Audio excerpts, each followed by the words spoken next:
Okay, this is working. Okay, this one's working. So we're going to be live on YouTube. So I'll just put some. Yeah. Hi, everybody. We are live on YouTube. We're having massive issue. Like Facebook is not giving us a live option, and then it like pretends it's like kicking us on. And so if you can just give us a second, I'm going to let people know to pop over to YouTube. And okay, this is so funny. What a challenge. We are. So we're live on YouTube, but not on Facebook. Yeah, it won't let us go. It won't let us go.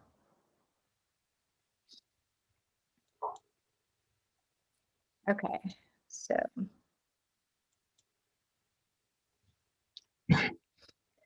here's what we're going to do. Now let me figure out how I share this. This would give me 1 second to think of how I go over here and do this. Okay. I'm going to find us here. Oh, I think Ian did something for us, so this is amazing.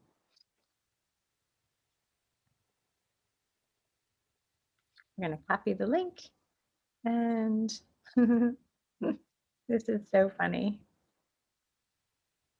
I mean, funny, not funny, right?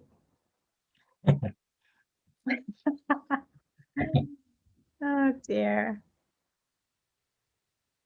But it's okay because I think we got this. So you tell people on Facebook to go find you on I'm YouTube. working on that. Yep, I'm working on that right now. So we're going to send this to our little places.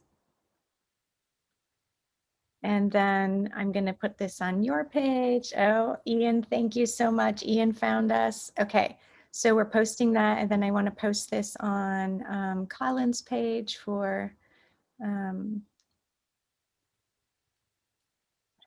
find us here. Oh dear.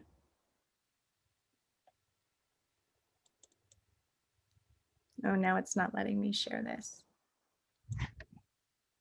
Okay.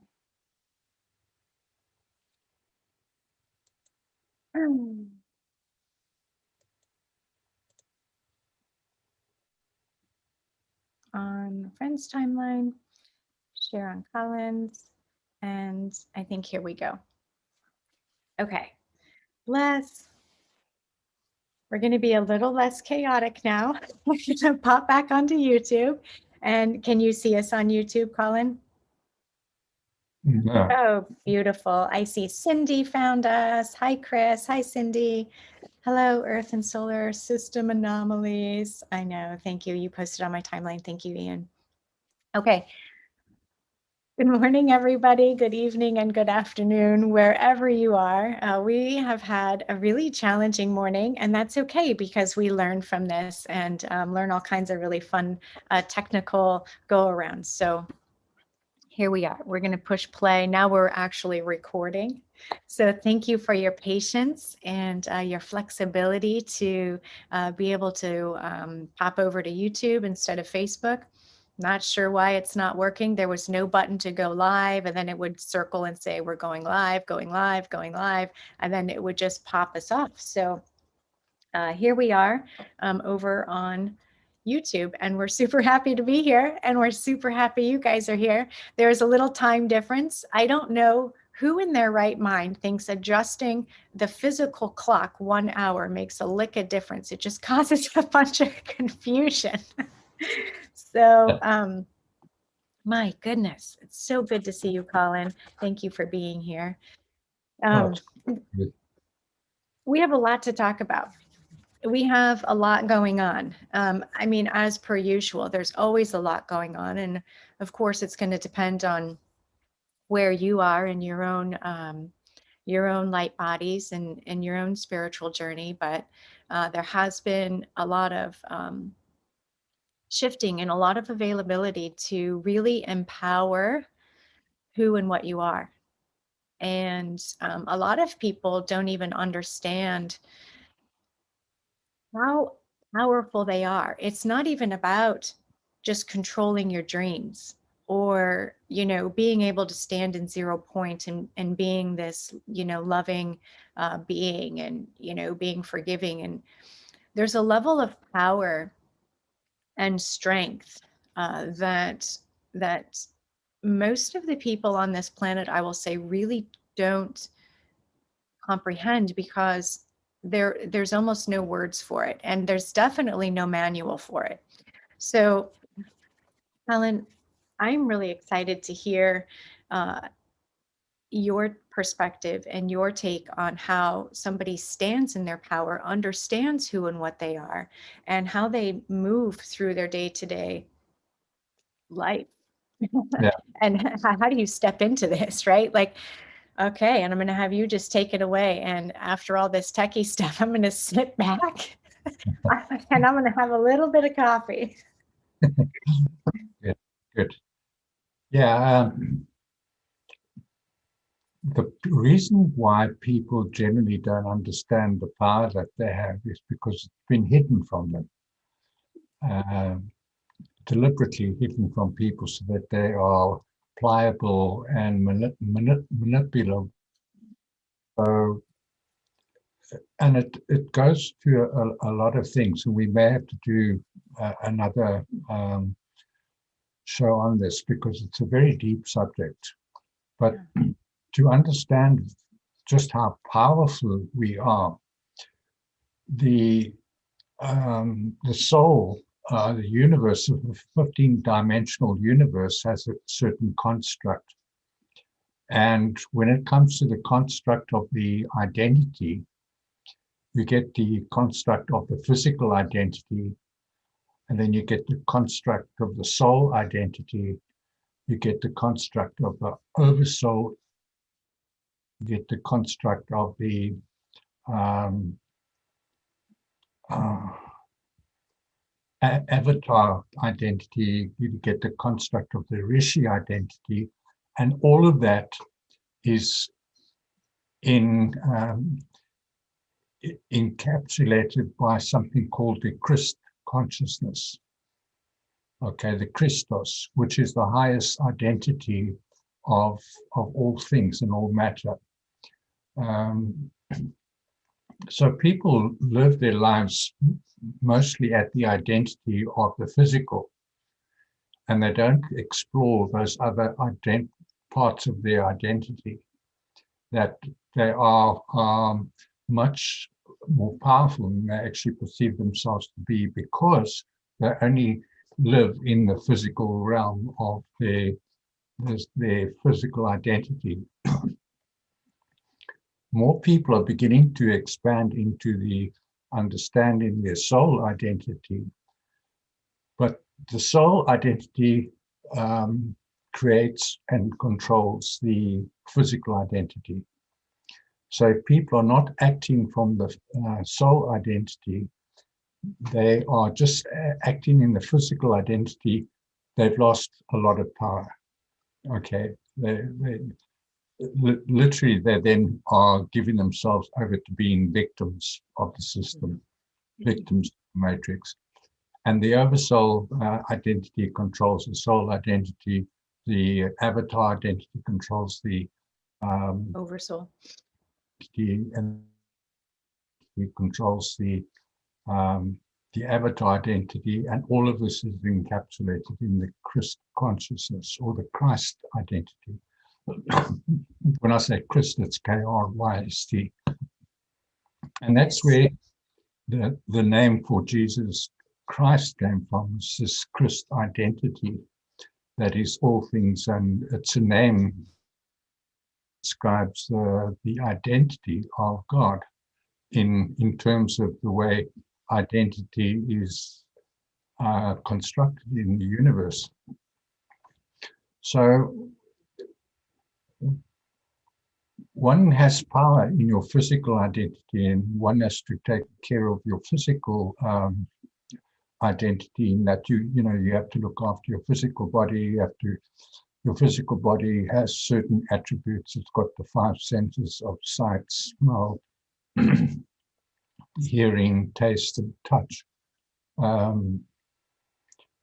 and sight, and so those are important things to live in the physical life. But to really give power to your physical life, to your soul identity, soul identity and the construct of the soul is not very well understood here. In fact, it's nowhere even in the Bible, you don't hear anything about the construct of the soul. It speaks about the soul, but it doesn't describe what it is. It doesn't give you an idea of what the soul is. And so when I was, with my higher selves, they taught me this construct around the soul identity and how deep it goes and how active it is with the universe, because this is a template on which it works, and it has many means to gaining access to all different levels of identity. Now, the soul identity, people don't understand that the power from their soul identity is manifest in what are called thoughts and emotions.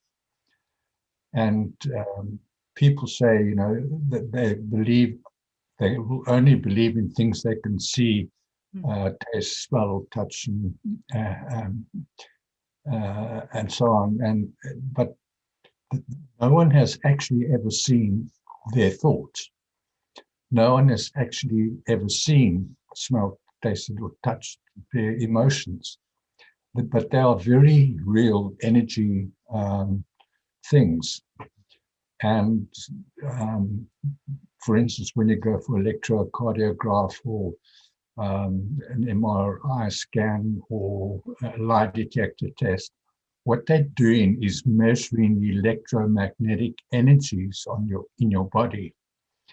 Okay, and these electromagnetic energies come from your soul. That's where we get our life force from. It's from the soul. When the soul leaves the body dies. Mm-hmm. So it's the energy that's in the soul body that gives the body its ability to animate and to do all the things that it can do. And there's a certain construct to the soul. Now, if people start living a soulful life, they automatically will be giving more energy into their physical life. Okay, because and the key to gaining control, taking back ownership of your soul, and taking back the power within the soul is, first of all, on the soul level, it's about your thoughts and emotions. And then in the oversoul level, your values and standards. In your avatar level, which is your attitudes. And then in the rishi level, it's putting all of those things into practice in how you express the soul aspect of you, that is this wonderful construct, as a physical matter being. So it's your physical, so it kind of works in a loop. Mm-hmm. And if you understand the construct of the soul and the different levels and layers of identity in the soul, you can work through taking back the power. So taking back the power involves being consciously aware of your thoughts and emotions, and administering them in a way that you interrogate your thoughts and emotions as to, are they genuinely yours, or do they belong to someone else? In other words, is it part of our indoctrination, or am I genuinely thinking my thoughts at this point in time? Mm-hmm. And what are my thoughts telling me, and what are my emotions telling me? And generally, people will find that their emotions are caught in one of three things, and the different ways they play out here. But the first one is the guilt, aspect to themselves. And guilt genuinely relates to past. So people, and there are different manifestations of guilt. It's shame and blame and all that kind of thing. And then you get the fear. People are involved in a lot of fear, anxiety, worry, uncertainty, and then the third one, and fear relates to your future. Because if you actually examine your life in the present moment, there is hardly ever anything to really fear. Right. And it's because we going into the past, into the future, past the guilt, into the future of fear. And then the third thing is that that most people have emotions or get caught up in is something called low self-esteem. In other words, feelings of inadequacy, feelings of inability to do things, feelings of not being smart enough or good enough, feelings of I won't be able to do this. So it's a lack of confidence that people get from, and these three emotions play out in different ways. And if you are feeling guilty, you will probably be feeling fearful. If you're feeling low self-esteem, you'll probably be feeling fear. So you have one or the two of either of those three energies or emotions that are dominant in your life. Yeah. And the way to stop that nonsense, there was a book, The Power of Now, that was written by Eckhart Tolle. And he speaks about that if you stay in your present moment, you can overcome fear, because in the present moment, you very seldom find any fear. There's nothing to be afraid of, unless you're in a burning house. And yes, then, yeah, there is something to fear. But the majority of our time is spent in a very peaceful state, and it's all in the present. And if you're in the present, the guilt is not applicable because it doesn't exist in the present. It belongs to the past. The low self-esteem in the present moment, one can really do anything you choose to do. Okay. Now that's where that's where mankind is. But in order to really manage the system and administer your soul properly, you have to take back control of your thoughts, your emotions. You have to have standards and values that are of a very high nature. That you because everybody has conscience. Whether they're religious or not, they have conscience. People feel guilt. They feel if they've done something wrong. So your conscience is a very good guideline as to whether something is right or wrong. And so taking back control of your conscience and you're in the present moment and say, or do I have the right to do this? Right. I think that this is, you've laid out a beautiful template for an in-depth conversation. And you're right, this is going to have to go into one, maybe even two more classes or, shows, because I'm used to teaching, so I call it classes. I meant shows, but but you're a teacher too, right? We're teachers, and so herein lies the language. It's fascinating. I want to just take us back a little bit when we talk about when you bring up owning your own feelings and your own emotions, and this is something that I learned as as a massage therapist, while I was learning from people's bodies. And probably some of you have heard me say this before, but because I'm a seer, I can put my hands on something and images will come in my mind, right? And I'm like, oh my gosh. And so I remember that when I would touch a body, touch a muscle, because thoughts and emotions and past, present, future things live in our body, in our physical body. And Colin and I will talk about how that construct works, as we go on. But I would then have to take my hands off of the person and go, whoa, is that mine or is that theirs? And so, understanding and being very, very firm, or maybe clear is a better word, in exactly who you are, exactly what are your values and standards. And as Colin is sharing and expressing, values and standards start coming when you get up into the oversoul, or some people will also call that the spirit or the monad, right? And that is in charge of your soul. Your soul, of course, is in charge of your physical, right? And then when we get into, these different dimensions, here's a really interesting question, Colin, because a lot of people can see and sense the different harmonics, the different dimensions, moving up into the 15 dimensions that surround us. So, and this is where kind of the brain is going to get in the way, right? Like even Cindy says, well, where does like the dragon come in? Because people can see aspects of themselves as another being, right?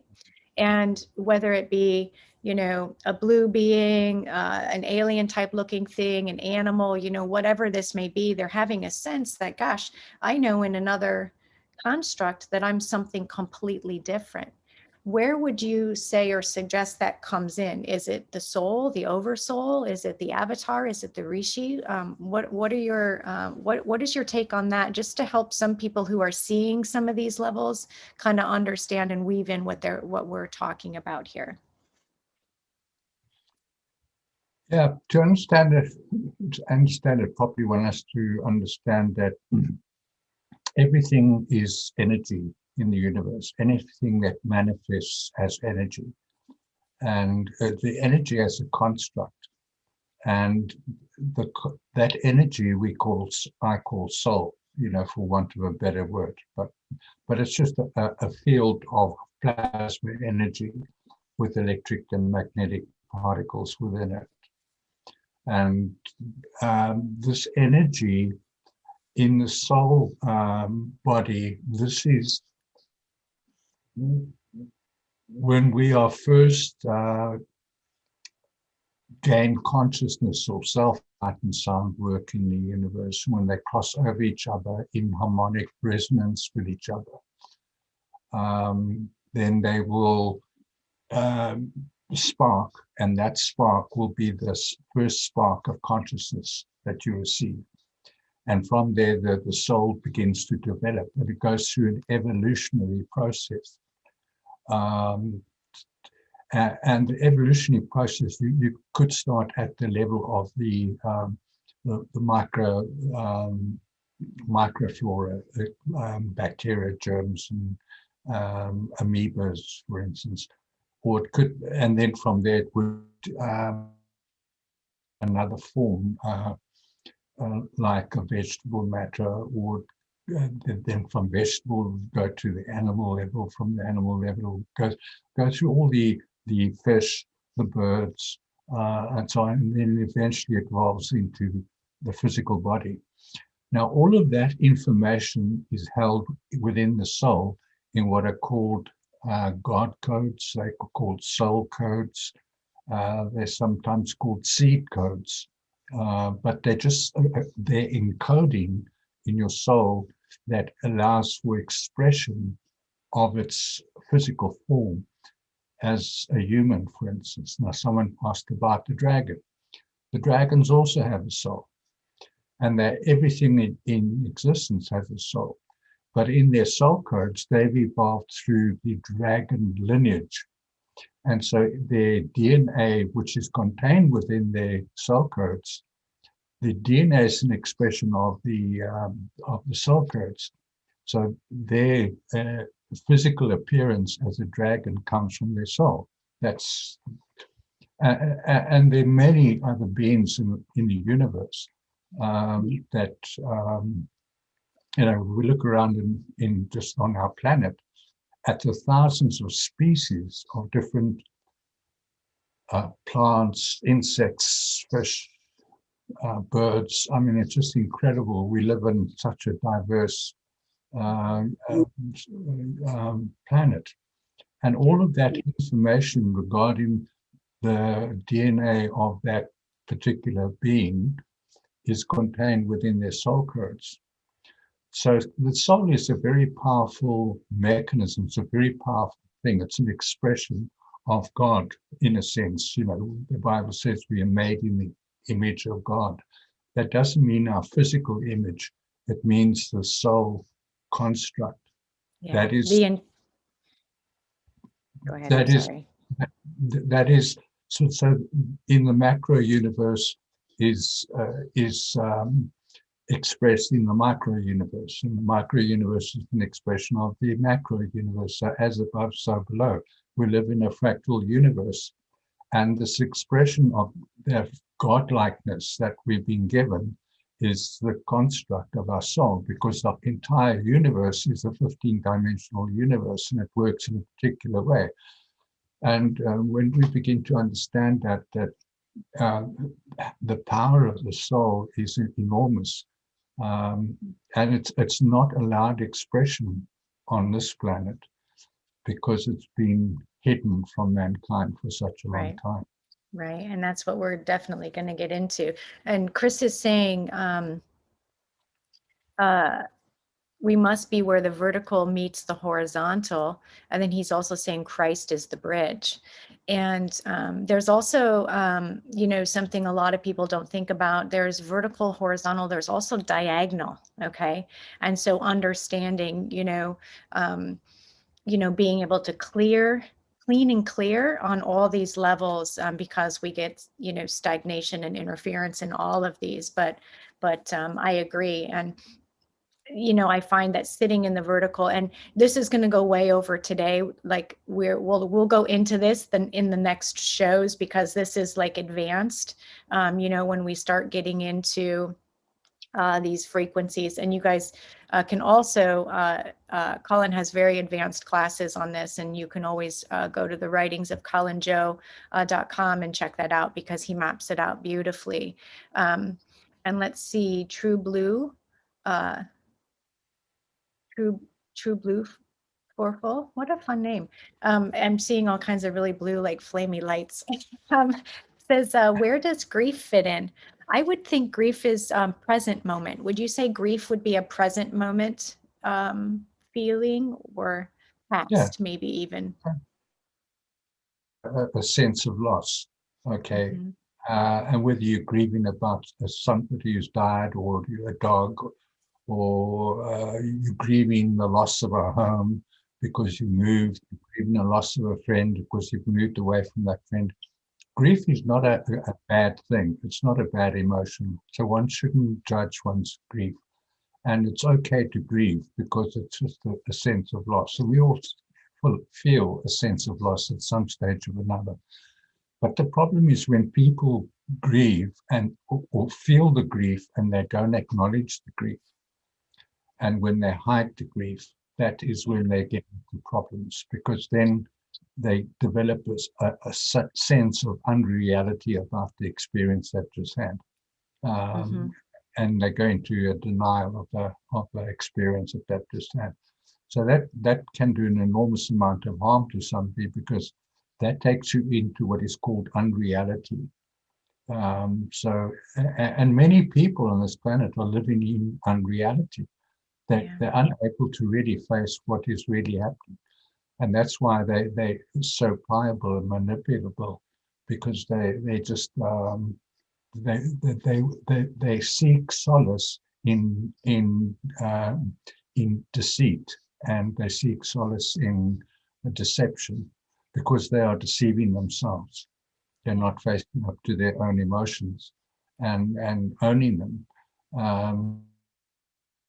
And it's a very deep subject, but I think this first session, I really wanted to get people a sense of how powerful they really are, and how easy it is to take back your power. Yeah. Uh, Yeah. I a think lot, that, oh, it takes sorry, a you were lot of cutting out. it takes a lot of work to do to take back your power. It really does. It really does. And, that's something that I'm really adamant about. I think some of probably my friends get a little bit like lighten up, Chastity, but I I am like, you have to clear your ego. You have to clear your fears. Like you have to look at these, identify them. And I'm like, I'm sorry to sound so brutal, but it's like it's so important, because once you can clear, we have to understand, you don't have to. I'm using that word very strongly, the have to, right? It's just it's very important. That's probably a little nicer way to put it. It's very important to understand that fear and ego and grief and all of these emotions, right, that we don't have control over, lives in the physical body and then controls the physicality, right, which separates us from soul. And so, when we're separated from that dimension, that harmonic universe, those dimensions, like we cannot connect to soul when we're bound to the physical. And it seems like so simple, because we just need to say, okay, what am I afraid of? And how is this serving me? What am I sad about? And how is this emotion serving me? Colin, we've talked about these emotions before, and, really understanding them and how there's a multitude of them, but then honoring them. Sometimes fear has served us well. It served us as a shield, a protector. Um, but it's not worth holding on to, because it binds us to physical and separates us from soul. And when we're separated from soul, then, like you said, somebody else it's whoever controls the mind controls the soul, right? And if it's not you, you're in a whole heap of trouble. Exactly, exactly. And that's the problem. People are comfortable with the notion that someone else is in control of their lives. They say, well, there's nothing I can do about my circumstances, that if I don't have a job, I won't get money. If I don't have money, I won't have a home. If I don't have a home, I'm not going to have food. I can't have family. And so they don't realize all of these are, are things that have been created for them by someone else, by a system. And it's not a universal, it's self-fulfilling system. It's a self-defeating system. So all of these things are there to try to create self-doubt, negativity um, in our lives, and be, like take for instance, every one of our emotions is a specific frequency. It is an energy. It's a magnetic energy, and that energy can live in your body. That energy is in your body. So if you are not alive to your emotions, you can actually do yourself a lot of physical harm through your emotions. Like, for instance, in this planet, the biggest killer, in my view, is uncertainty. People don't know. They don't know. And so they've got to work hard and they've got to do this. And they have this stress emotion going through their bodies all the time. So they put in their bodies into stress, and that's going to kill them. Right. Adrenal overload, right? You're gonna, it's high cortisol levels, or that's gonna create all kinds of, belly fat, and then stress on your heart, stress on your gallbladder, all these things that come into play. Because we're talking about some of these things, there's some really, really uh, uh, challenging things that are coming up around grief. And so people are commenting about this. Um, and so True Blue for Full says, I'm grieving for my son who was killed. And I feel like if I could just see him for 5 minutes and talk with him, I would get past the grief. Oh, that's so challenging. Yeah, you know what I advise someone to do who was in that situation. They asked me what they should do. I said, sit in a chair and place a chair in front of you and sit there and imagine that the person that you want to communicate with, that you wanted to communicate with you, is sitting in the other chair. Mm. And then just speak to them and tell them the things you'd want to tell them. And because the person that you thought was there is a hologram, which is just energy. And using your imagination, you can recreate that person in that chair. And just imagine that that person is in the chair. And if you can imagine something, it becomes actuality. Yeah. That's how powerful we are. We'll get into imagination later on in the future shows.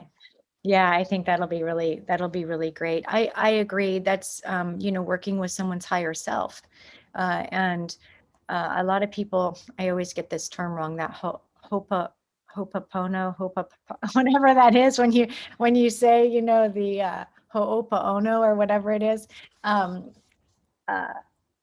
envisioning someone's higher self, or even Paul Selig talks about, going to the upper room, all these things. It's exactly the same thing. And just going into that. So that'll be a really fantastic show. I'm so sorry you're having a challenging time. I understand. I understand your grief, and I just want to send some love to you. Okay. Can grief be seen as a path to acceptance if handled as such, if it's handled as such, and not as much of something that holds us back, as in anything balance would have to be applied? Yeah, I think grief could be, I think that's fair. What's your feeling on that, Colin? Yeah, grief, as I said, can do harm to a person if you don't acknowledge the grief and accept it and have the feelings of grief. Now, unfortunately, in this planet, people are not encouraged to cry. And crying is seen as a weakness, that, if you cry, it's you're weak because you're expressing emotion. And, cowboys don't cry. And all those things that men live with, it's not good to cry.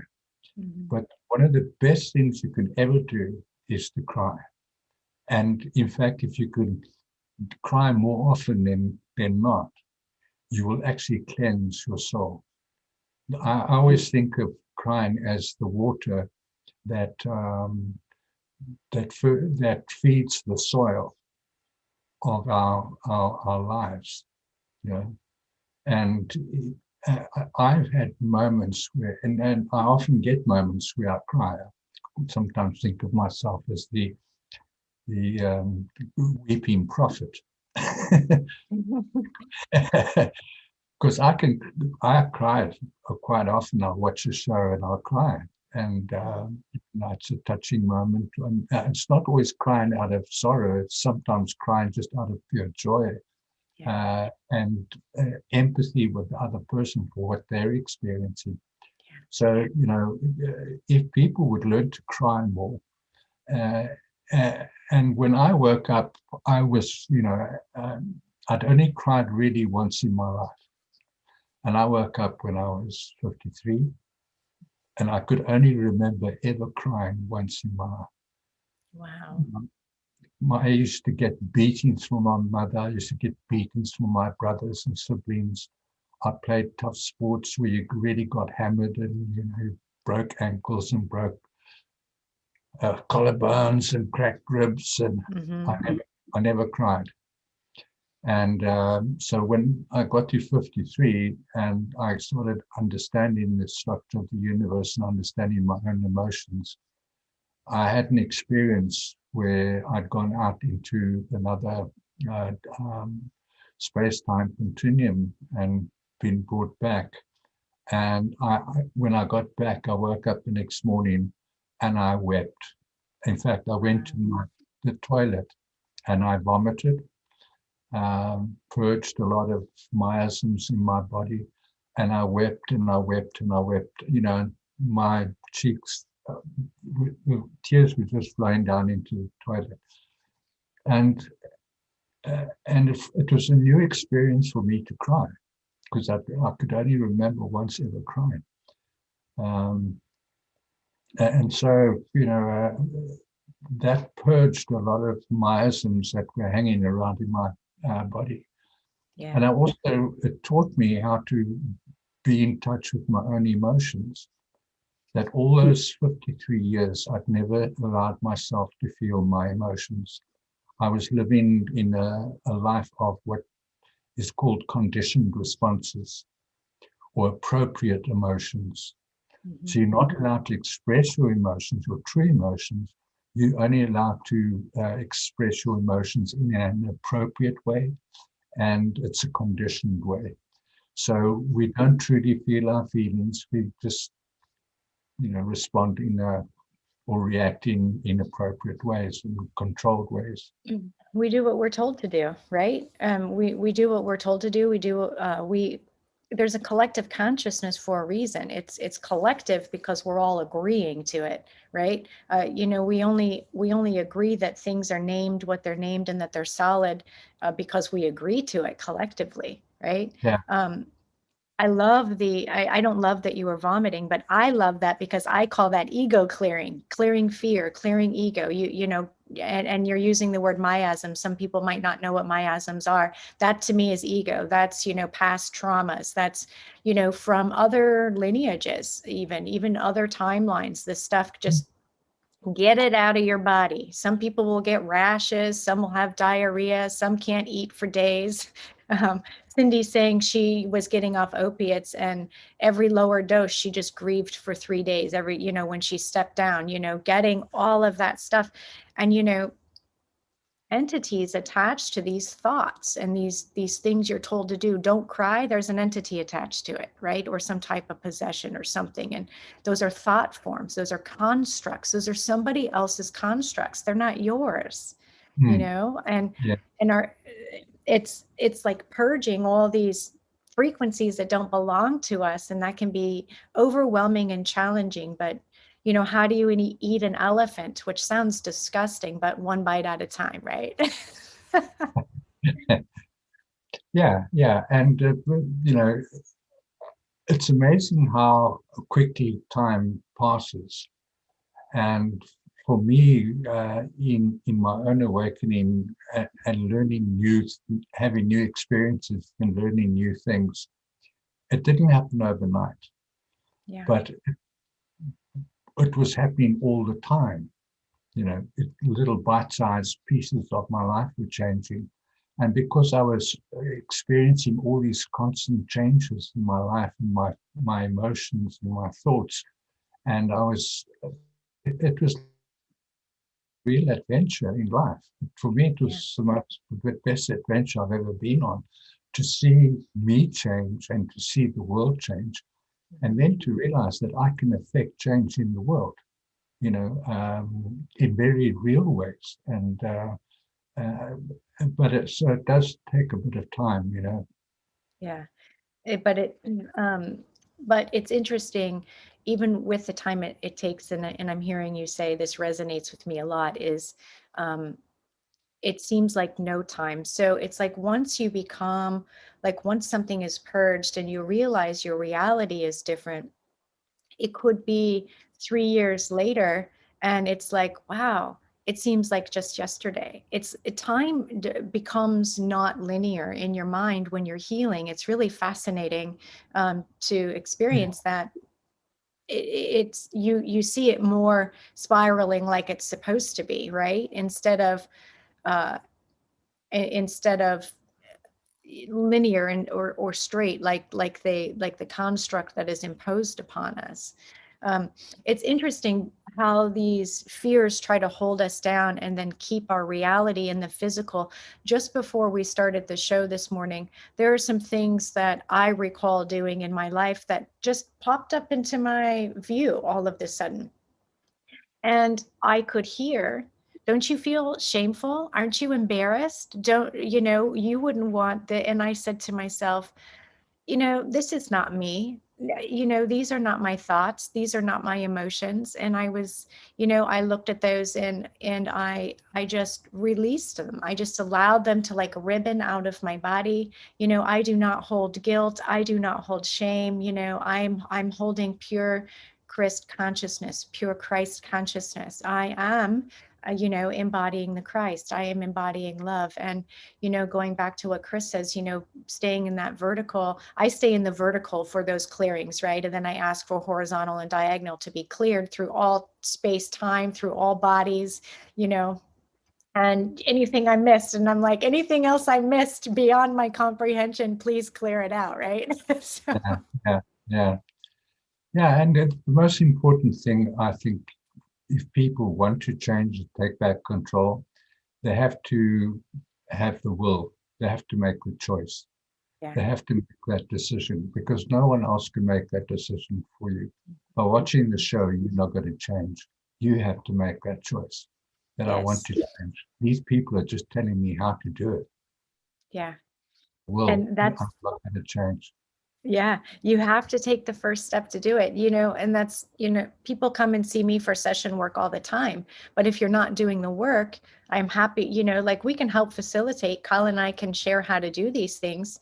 We can talk about this in session work, but if you aren't doing your homework and you aren't actually doing what you need to do, you're just going to come back next week with another possession or another issue or be looping in the same thing, right? There's a difference between actively working on something and expecting somebody to do it for you.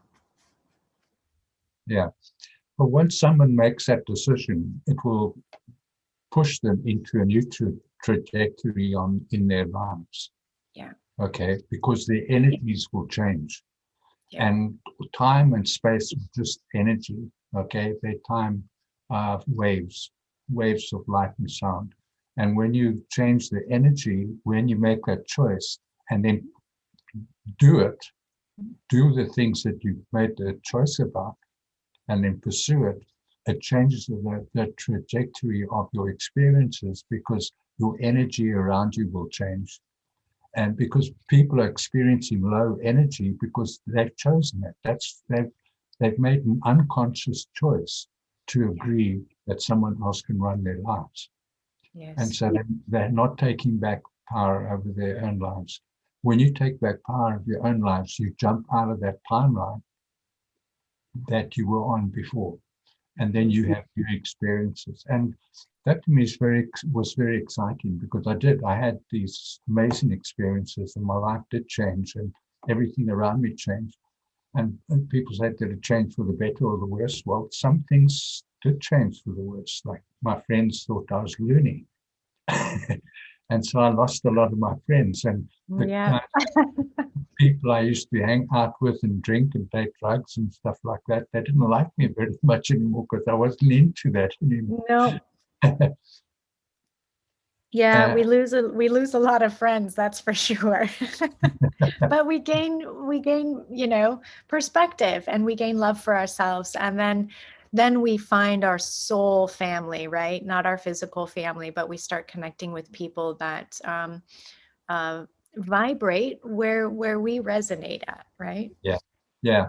And you're right. We lose some friends, we gain new ones, and that's what it's all about. The new ones are new experience, and the old ones are the old experience. So if you want to have new experiences, you get new friends. That's how it kind of works, I guess. Yep.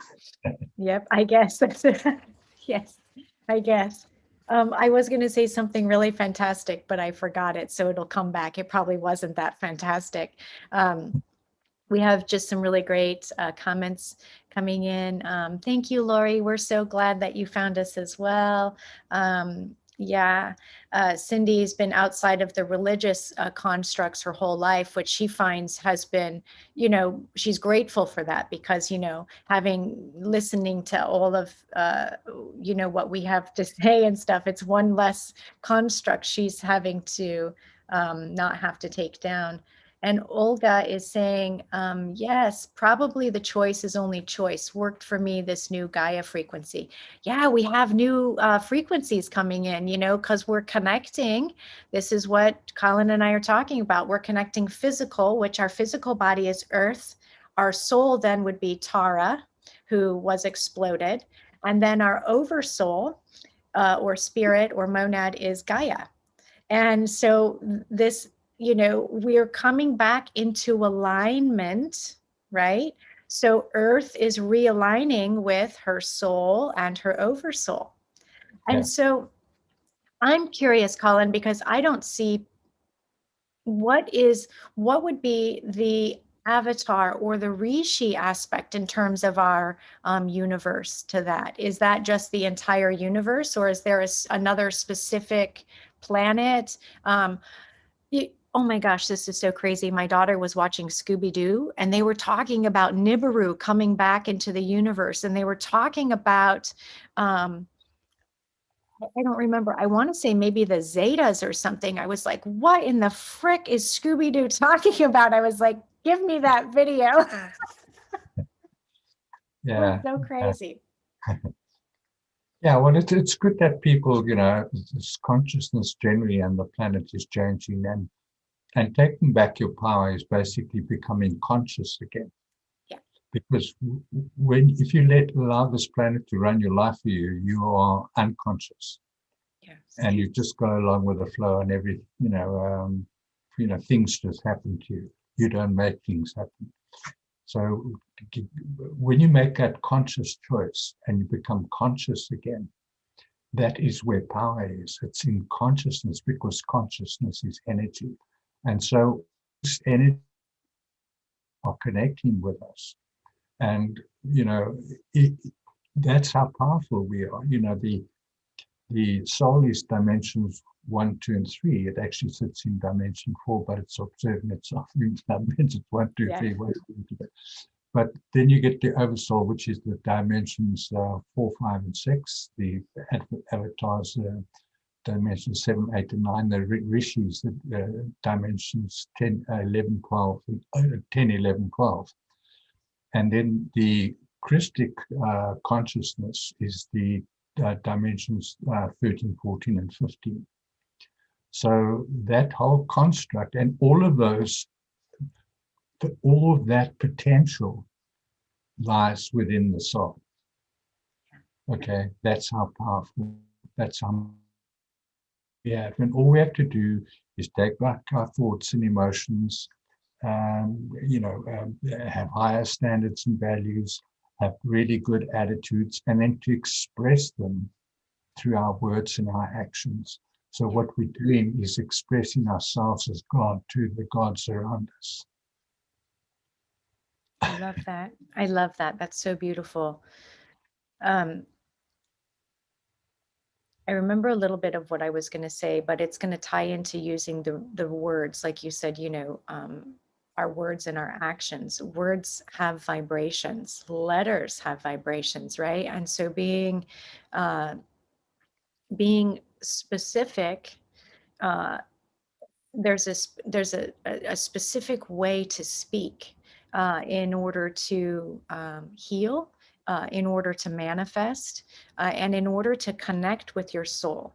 So, but then here's a trick. If your intention is pure, source, universe, God, however you want to see this, feels your intention versus, and then understands your language is coming online, because your intention sets the standard for the language. But if your language is proper and your intentions are off, then source, this is this is also very specific, because then it's the intention that matters, is the point. Like, so while there's a language that is specific to healing and making these changes, if the intention isn't in alignment with it, then the healing goes just around like a hamster on a wheel, right? There's no connecting, because you're missing some key components. And so whatever you vibrate at, somebody said something earlier this morning. Oh, I apologize. Hold on a second.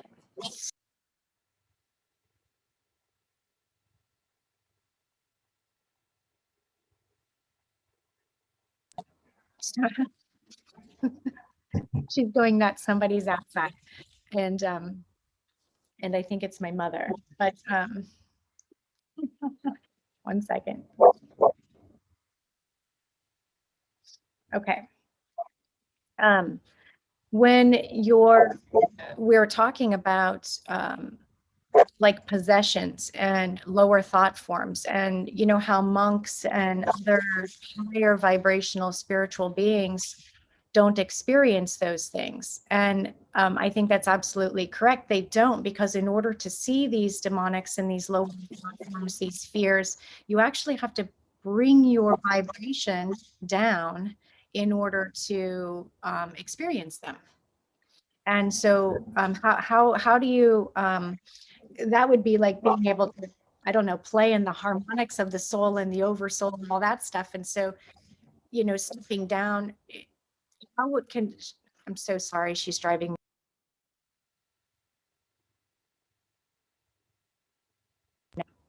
Sorry. She doesn't like my mother. My mother's out on the front porch.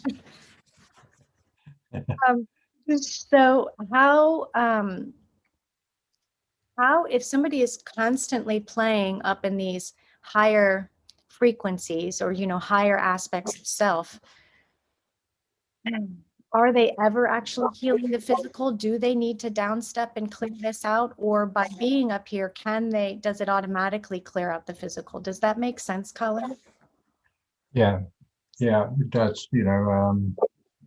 It depends on one's mission in life. If your mission is to hold high vibrational energy, and to do that in meditation, you change the world in meditation, then by all means do that. But if your mission is to be identified with humans and to be like them, not like them in their ways and whatever, but to be in the world, but not of it. And if that is your mission, then you can still run those frequencies and not, it still has an effect in the world around you. But it just depends on your mission. There was a time when I used to just spend a lot of time when I was doing grid keeping work. I was running very high frequencies and staying away from people and keeping my energy high, and I had a different experience then. And then, since 2014, I've been told to go tell people. So now I'm trying to identify myself more from the human perspective and understanding other humans and their perspectives. So just my mission's changed. So I'm running different energies. Yeah. Beautiful. I noticed that like my guides recently, you're talking about grid working and staying away from people. Like I'm doing the new shielding workshop. And so like every night they're showing me different ways to shield, right? And like how all this stuff goes in.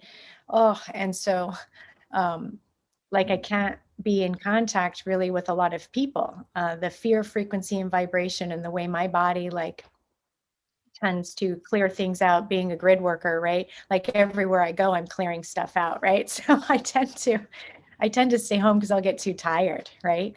But listening, yes, definitely listening to your body and knowing, where you can and where you can and can't go, and how to make a difference, how you work.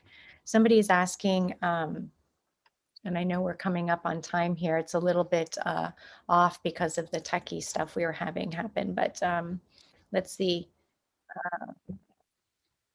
What is the frequency of Gaia in hertz? Do you know what that is, Colin?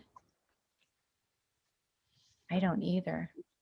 No, no, I'm afraid not. I remember someone once speaking to me about it and telling me, but I can't remember. But it was very high frequency. Yeah. Yeah. Um, it's like the color spectrums, very high vibrating color, very frequencies.